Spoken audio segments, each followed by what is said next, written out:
Local broadcast of Washington Week in Review is made possible by Channel 7 members like you in partnership with our corporate community. Vickers Landing, retirement living within the resort community of Sawgrass. Apartment and patio homes include maintenance, housekeeping, 24-hour security, fine dining, and a 60-bed healthcare facility on a 25-acre park-like campus. Vickers Landing at Ponte Vedra Beach, where retirement is a style, not a condition. Club Continental and the River Suites, located on the St. Johns River, providing accommodations for the discriminating business traveler or for a weekend getaway. Club Continental and the River Suites. A new chief for the Pentagon tonight on Washington Week in Review.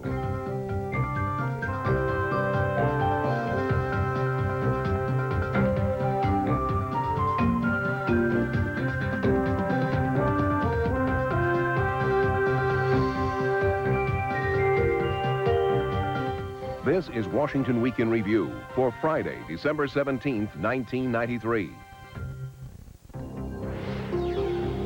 Ford Motor Company, worldwide manufacturer of automotive products, has provided funding for this program. At Ford, quality is job one. Funding has also been provided by the Corporation for Public Broadcasting and by annual financial support from viewers like you. Now here's moderator Paul Duke. Good evening. Christmas may be just 8 days away, but there's no holiday from big news around the globe. Hence, this week we've had the surprising Russian election results, a far-reaching new world trade agreement, and the resignation of Defense Secretary Les Aspin with the naming of his successor, one-time Admiral and super spy Bobby Inman. All of this, plus a dramatic new Watergate-type turn in the ethics case of embattled Senator Bob Packwood.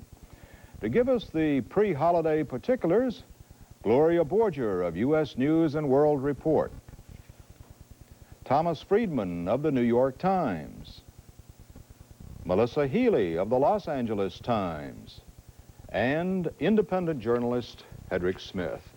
A week of big and important changes, Rick.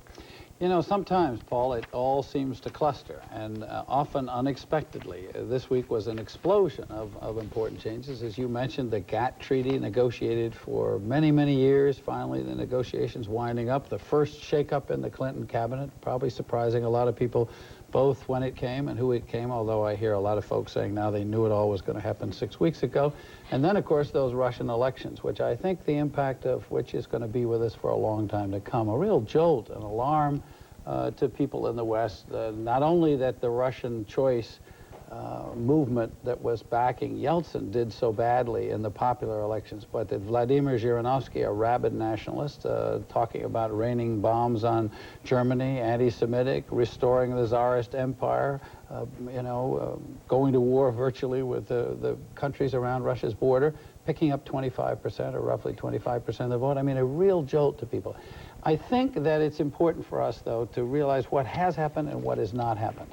Yeltsin is still in power. There is a constitution which has been approved, however narrowly, which gives him more power than before. So in some sense, Yeltsin is in a stronger legal position. But in terms of the parliament, hoping to get past what he fought last October and for the last couple of years, Yeltsin is probably in worse trouble than before. His Russia Choice Party did manage to just barely eke ahead of the others in terms of leading the number of seats in the Duma, the new parliament. But the opposition, the nationalists, the communists, the Agrarian Party have about 40%, and they're in a lot of trouble. There's a bomb ticking, and it's going to affect the rest of us on the outside. The next 2 years are absolutely critical in Russia's history. Well, what you're saying, it seems to me, is that we're in for a lot more deadlock and chaos in Russia. But in this election, isn't it possible that perhaps too much is being read into it, that the Russian people were really saying with their balloting that they want a better life? Yeah, but that's why it's so dangerous. I mean, the conditions have been compared, and I think quite properly, to the German Weimar Republic between World War I and World War II. You have rampant inflation. You have a great proportion of the Russian people who are living in economic misery and despair. They don't see much hope. They feel humiliated as a nation. Their economy, their country, their ideology, their history for the past 50 or 70 years has been discredited, and they can't see a way out. The conditions are absolutely ripe for a man like Vladimir Zhirinovsky, who is a Russian would-be Adolf Hitler. So that although this probably was a protest vote against the economic conditions, it makes people ripe for a demagogue who will do much worse. Rick, what's the fate of the reformers then when we've staked so much on them? What's going to happen? Well, they're going to have to struggle mightily. I think Yeltsin has got to do something that he has not done before, and he didn't do in this election, and it was a disastrous mistake. He's got to go out and fight to build some popular support for a movement backing reform. He sent out a bunch of technocrats to combat Zhirinovsky, who actually is a fairly clever politician, very good on television, good sense of humor, and with lots of simplistic bumper sticker kind of phrases. And Yeltsin is going to have to drive the process through. And I think what you're going to see is him issuing decrees and the parliament once again trying to block him and hoping that he has enough strength in the parliament to block the veto of the parliament, as it were. What do you think it's going to mean, and what do you think it should mean for American policy now vis-a-vis Russia? Well, I think it's going to mean a lot of things. The countries right around Russia are very scared. If you notice, the reaction in Europe was even stronger than here, particularly Poland, Hungary. There's going to be a lot of pressure now to get into NATO. They are very worried about if Zhirinovsky gets that kind of vote from the general populace, you can rest assured he got at least that much vote, if not more, from factions within the Russian military who will be emboldened now. The Russian military has wanted to fool around down in the southern Caucasus, in Georgia, Armenia, Azerbaijan, Central Asia. I think that the Western world has got to be very firm in saying that Russian foreign policy influence in that area for the sake of peace and tamping down those conflicts is welcome, but Russian military intervention is not. And I think we're going to find ourselves in a very difficult situation to decide whether or not we want to get engaged in having Poland, Hungary, and those countries in NATO. If they're there, we throw the protection of NATO around them. It may be important to do that and to tell the Russians, in effect, long in advance, not to allow a Hitler to arise, that this is an area that we regard as safe and they shouldn't interfere. I think it's going to involve more engagement. I think Yeltsin is going to have to start to pick areas like St. Petersburg or Nizhny Novgorod or Nahutka as sample areas where he's going to make reform work more, throw more resources in, outside aid, World Bank, that kind of stuff. I think we're going to have to get more involved because 2 years from now, Yeltsin is gone and Zhirinovsky has vowed he's coming back. And if the conditions are this bad or worse, next time he may win. Rick, you mentioned outside aid. Where is that going to come from? Do you see it coming? I only see it coming if, in fact, the governments have taken the results as seriously as I just described them. I think the Europeans are going to be more sensitive to this than we are because they live closer. The Germans are very sensitive. I mean, he says on Hamburg radio that if Germany doesn't stop interfering in Russia, he's going to maybe drop some nuclear bombs. That's crazy. We all kind of laugh at that and think it's kind of wild. But if you're a German, that kind of notion is very, very disturbing. So I think the impetus may come from Europe. I think the Clinton administration certainly believes that this is an important foreign policy pillar for their whole world policy, if you will. And if Russia goes down the tubes to a guy like Zhirinovsky and the economic reforms visibly fail, that it's going to change our defense spending. You know, the kinds of things you're going to be talking about. Bobby Inman and folks over there are going to have to deal with it very differently. You consistently have said, Rick, that you don't think that there's any turning back in Russia, that they are, however slowly, on the road to reform. Do you still feel that way? I think they are on the road to reform, but I do think that we're at a balance here where the despair can outrun the hope. And I think the next couple of years are really critical. What we were looking for here was a period of stability. When I said there's no turning back, I don't think you're going to see a communist regime come back there. I don't think you're going to see an effective dictatorship. I think that even if a man like Zhirinovsky came to power, he would never assemble the power that a Stalin had. But he sure will scare the rest of the world if he comes to power. Big change at the Pentagon this week, Melissa. In one sense, the resignation of Les Aspin as Defense Secretary was a major surprise here. In another sense, it was not a surprise because so many people in Washington felt that he was just miscast in his job. Well, you know, especially in the immediate wake of all of these Russian upheavals, Washington had its own upheaval, and that was the sudden resignation of, or apparently sudden resignation of Les Aspin as Defense Secretary. He had spent only 10 months, 10 faltering months in the job, And he was the first of the Clinton cabinet to leave. What happened to Aspen really happened more or less in slow motion. As one Pentagon official I talked to today said, it was more like the plot of Arsenic and Old Lace than it was a sort of execution at sunrise. He had, from his first days in office, he had been embroiled in controversy, whether it was over the gays, the fact that he had an unnerving tendency to sort of speak out loud to think out loud on issues involving the commitment of U.S. forces abroad, the fact that the disastrous decision not to send requested equipment to the troops in Somalia, which apparently partly was contributed to the deaths of 18 servicemen there, and a kind of a brewing budget fight over a $50 billion shortfall. He was beginning to become more of a liability to the president than he was an asset. And in the final analysis, the problem with Les Aspin is that he could not do for the president the one thing that was most important to President Clinton, and that is to serve as a very effective buffer between Clinton and a U.S. military that remained very, very skeptical of him. You know, Aspin had a sort of a shambling management style. He tended to be somewhat aloof. He would hole himself up in his office with strategists and talk grand strategy while management was sort of being done at the lower levels. Too much the theoretician. Yeah, and it contributed to the sense, I think, of many military people that this is a fellow who does not understand or share our concerns. Melissa, do you sense there's a little piling on here right now? I sort of feel sorry for Oles. You know, he inherited the gays in the military issue from a Clinton campaign promise. He inherited the Somalia policy from the Bush administration. On Haiti, it wasn't his idea to send the ship there. He fought it.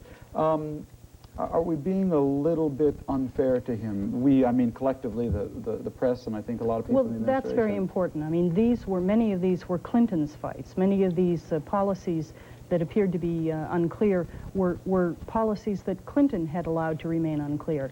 The point about a defense secretary is that he or she is supposed to step in, take the heat, make the tough decisions, and be a coherent spokesman for whatever. And Les Aspin didn't quite pull that off. But let's not forget, Les Aspin really did do some major things at the Pentagon. He began to challenge the U.S. military to think very hard about new post-Cold War missions like peacekeeping, like regional contingencies. Well, now we have a new man, Bobby Inman, well-known in the Washington political establishment. How will he differ from Les Aspin? I think it'll be like night and day. Bobby Inman likely can do for President Clinton much of what Les Aspin could not. And I think the contrast couldn't have been more stark the other day.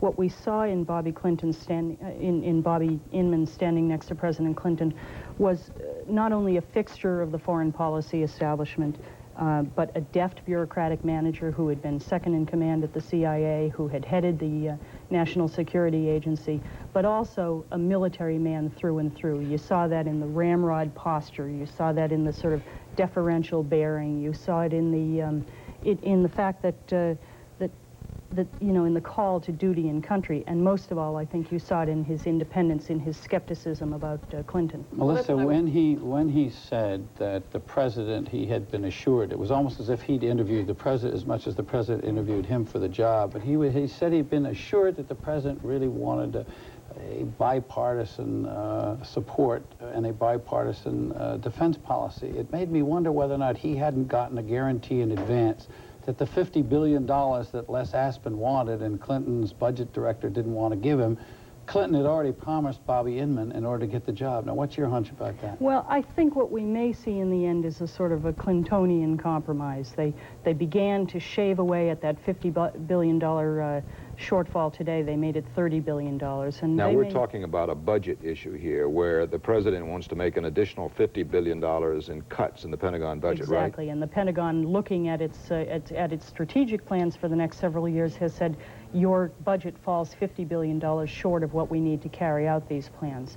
So I think what we may see is a sort of a, as I say, a sort of a Clintonian compromise that will shave the difference, and we may just find that Bobby Inman is that Secretary Inman is more effective at getting that through precisely because of who he is. Well, getting back to the notion of Inman's independence, it was kind of interesting to me that in his acceptance speech or acceptance of this nomination, he said, well, you know, I didn't vote for Bill Clinton, and you could kind of see the president grimace there, and he was establishing a certain amount of independence. But this administration has had some problems with independent cabinet secretaries. Janet Reno over at Justice is one. What do you see this relationship developing into? It would seem to me that Inman was putting Clinton on notice very publicly, and the public on notice, and the military on notice, I'm not your guy. Yeah. I don't think that's altogether unwelcome to President Clinton and to the administration. I think they clearly knew they needed a fresh start. They needed a new relationship with the military. They know that this man might be the vehicle for that. And I think they think that when he cuts the budget or when he denies a request for equipment to troops in Somalia, that people are going to look at him and they're going to say, this is a military man we can trust. I think we should also note politically that I think Bill Clinton was sending some very strong signals. One, he wants greater rapport with the military. Two, he means to try to cooperate with Congress more. And third, that this is another move, another signal that he's trying to move to the middle of the road. Tom, back overseas again, we now have a big trade agreement achieved among 117 countries. Paul, you know, the president, when he gets really excited about something, he likes to say, it's really rather charming, he says, this is a big deal, okay? And this worldwide trade agreement truly is a big deal. Basically, 117 countries for the last 7 years have been members of this club, a club that's been trying to set new rules that will govern world trade and will basically decide how much any country can charge as a tariff or a tax on the import of foreign goods into that country. And what they have finally concluded after 7 long years of talk is an agreement that will cover a whole spectrum of thousands of items that are traded around the world, and that will basically lower the tariffs for all of these, thereby encouraging every country to export more, to sell more abroad, and hopefully to import more as well. It's a big deal. It's going to put an awful lot of countries under a lot more competitive pressure to produce more cheaply and higher quality at home. But what does it mean to us here in America? As consumers, presumably, we're better off. What about American industry? Well, precisely, Rick, because we in this country right now have probably the best productivity of any of the other major industrial countries today, because we've been going through this downsizing. The United States is very well poised to take advantage of this new tariff regime. Basically, I think there are 3 things one should keep in mind. The first is that this agreement, there are about 8,000 products that we export around the world that the tariffs are either going to be eliminated or lowered. That's going to mean a lot of business for American companies, a lot more jobs. The president estimated in the 10 years that this agreement is phased in, $100 to $200 billion more dollars for our economy. Secondly, this agreement finally puts fair trade rules on some of the things we do best, like software, intellectual property, like engineering, architecture. Before, those were really open to piracy around the world. And our economy was losing about $60 billion a year to people who were just stealing this stuff. They've now got to pay for it.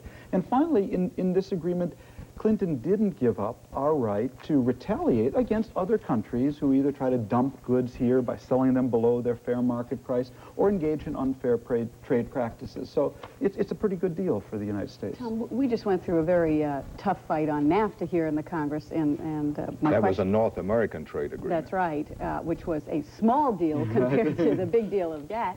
And the question is this going to sail through the Congress, or is this going to be another tough vote? So far, Gloria, it looks like this is not going to face anywhere near the problems in Congress that NAFTA faced. Why? First of all, there's no clear boogeyman, no enemy here. In the case of NAFTA, Mexico, you can really focus on, my job is going to Mexico.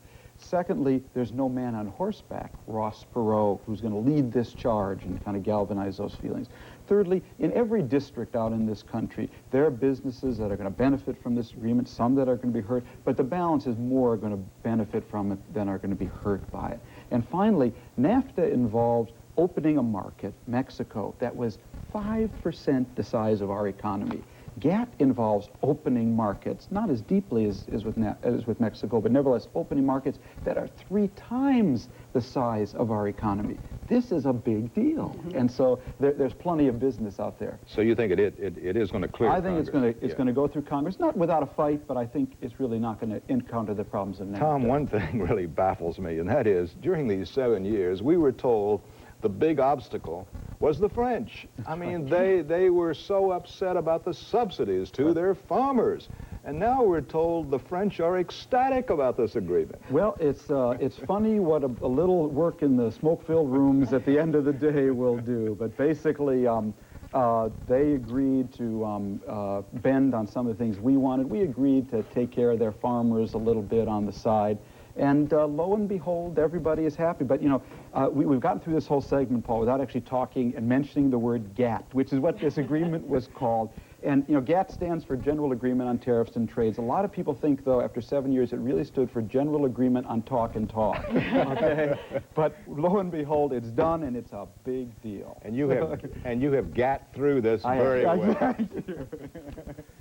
Gloria, shades of Watergate in the case of Senator Bob Packwood on Capitol Hill. Yes, Paul, I'm afraid that all the latest news revolving around Senator Bob Packwood and his diaries really has a very unfortunate and unfamiliar ring to it. And it's really something the Senate would rather not have to deal with, thank you very much. You know, in many ways, this was a Congress that was under strict instructions to sort of clean up its act. And they've had a terrible PR problem this year. Not only did you have the Packwood case, but you also today had a blast from the past when the House Sergeant at Arms was sentenced to 2 years in prison for his role in embezzling money from the House Bank. You have a House Ways and Means Committee Chairman, Dan Rostenkowski, who's awaiting possible indictment on his role with the House Post Office scandal. You have a new senator, Kay Bailey Hutchison of Texas, brand new, indicted for possibly using her state staff for political purposes.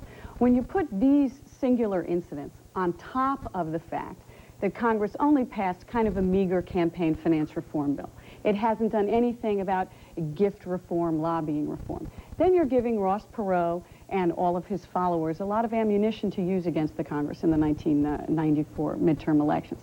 I must say, though, that I think the Packwood case itself is kind of a special example, and that Packwood may very well be a special example. What happened this week, it was the federal judge saying, you have to give the court 24 years, all of your diaries, all of the tapes, all of the transcripts, get them in here. We need to hold on to them. And the reason is the Packwood secretary testified that he had taken back some of those tapes and that he had altered them. Suddenly, you have the question of obstruction of a congressional investigation, and today, a very well-respected Senator, Nancy Kassebaum, a Republican of Kansas, came out and said, enough is enough. He's lost his effectiveness. He's just got to leave the Senate.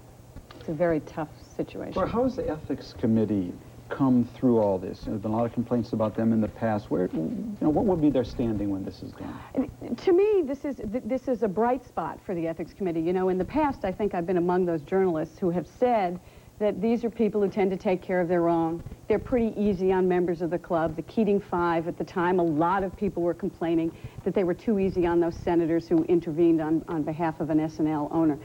Now I think what you've seen is an ethics committee that has voted unanimously in a bipartisan, 3-3 unanimously, saying, look, we're going to put the Senate in an uncomfortable situation and we're going to vote on this guy. And they voted to subpoena these diaries. They sought, this is a case that's not only, it's gone beyond the original case of sexual harassment to a case of possible criminal wrongdoing, a question of whether the senator tried to influence lobbyists to get a job for his wife, and now it's moved to a question of obstruction of justice. And I think the committee has done exactly what it ought to be doing, and it was not easy for it to do. How does the Senate then come out as an institution? I mean, there's the tragedy and the difficult situation for Bob Packwood as a senator and what will happen to him and whether or not there will be charges. One presumes there'll be a resignation or something at some point along here. But the Senate as a whole, if the Ethics Committee looks good, you got Kay Hutchison, you got these other cases you mentioned, does the Senate, I mean, is it going to look better at the end of this to most people who are pretty skeptical of politicians? I think it doesn't help them, and they realize that. And I think the way the Senate can kind of meet the challenge, or the way the Congress can meet the challenge, that's being put to them by Ross Perot and the voters who are still in a very anti-incumbent mood is to come back next session, find a way to finance their campaign finance bill. They passed it, but they haven't passed a way to fund it, and also to come up with some ways to change lobbying practices in this country and gift practices so that members of Congress can't fly around freely and go to their golf tournaments for free, et cetera, et cetera. I think they have to make an effort to show the American public that they take this seriously. You know, when you poll... And are they ready to move on something like that? I don't know the answer to that, Rick. I thought they were at the end of this last session and they wimped out. And so I'm not quite sure where they're going to be next time around. But I think if they're not there, Ross Perot, who is going to be talking about campaign finance reform, Ross Perot is going to be out there trying to force this issue. When do you think the Packwood case may be resolved? Well, I think that there's still a court process that has to continue. I think that Senator Packwood is going to resign. The question is, when he resigns, what does that do to a Justice Department investigation, which might still continue? We have to resign too, but I'd like to make a concluding disclaimer, and that is that we have no tapes to alter because this program is always done live. A lot of people think it's tape, but it's not. It's always done live. So what you see is what is. And that's it for this edition. I'm Paul Duke. Good night for all of us here on Washington Week.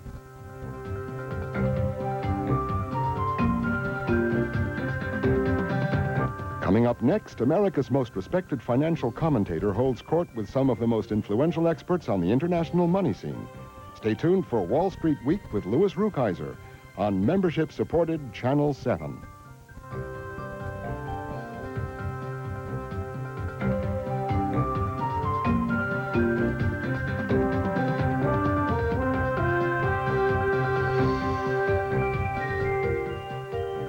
Washington Week in Review was produced by WETA, which is solely responsible for its content. Ford Motor Company, worldwide manufacturer of automotive products, has provided funding for this program. At Ford, quality is job one. Funding has also been provided by the Corporation for Public Broadcasting and by annual financial support from viewers like you. For a transcript of this program, send $4 to Washington Week in Review, Journal Graphics, 1535 Grant Street, Denver, Colorado, 80203, or call 303-831-9000. This is PBS. Local broadcast of Washington Week in Review is made possible by Channel 7 members like you in partnership with our corporate community. Vickers Landing, retirement living within the resort community of Sawgrass. Apartment and patio homes include maintenance, housekeeping, 24-hour security, fine dining, and a 60-bed healthcare facility on a 25-acre park-like campus. Vickers Landing at Ponte Vedra Beach, where retirement is a style, not a condition. Club Continental and the River Suites, located on the St. Johns River, providing accommodations for the discriminating business traveler or for a weekend getaway. Club Continental and the River Suites.